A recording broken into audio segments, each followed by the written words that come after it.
Yung nag-public apology ka na ng sincere from the heart and soul, pero may mga tao pa rin na mangda-down sa'yo, mangdi-discriminate sa'yo, pagsasabihan ka ng hindi magandang mga salita.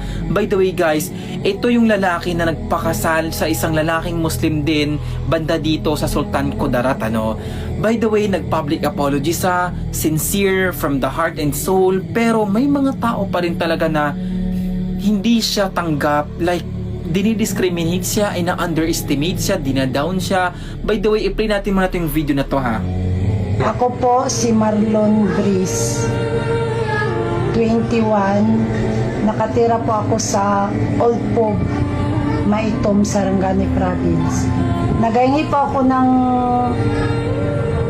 sorry po sa lahat ng mga Muslim at sa buong Palimbang at sa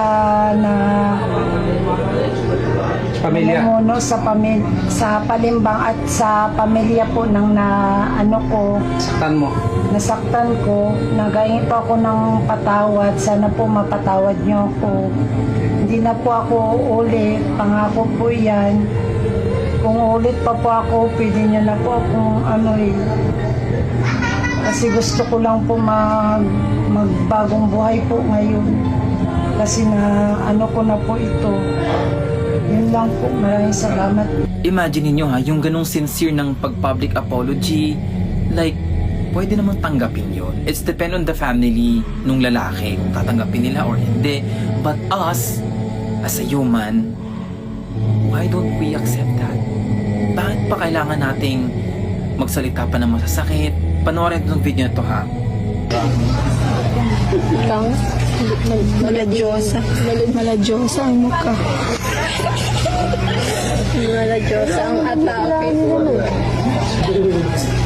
Naka-reels. Kung hindi ka ba digel ay? Naka-reels na rin naman kita. Yeah, kung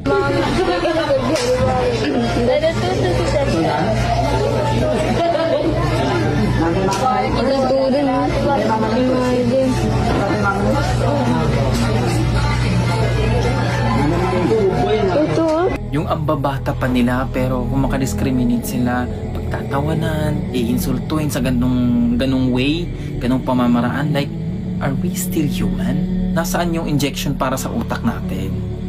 Nasaan yung bakuna ng utak natin? Nawala na ba? Expired na ba yung bakuna para sa utak para hindi mag-discriminate ng ibang tao? He already apologized. He already admit himself na mali siya. Tinanggap niya. Bakit pa kailangan ganun? Sa tingin nyo ba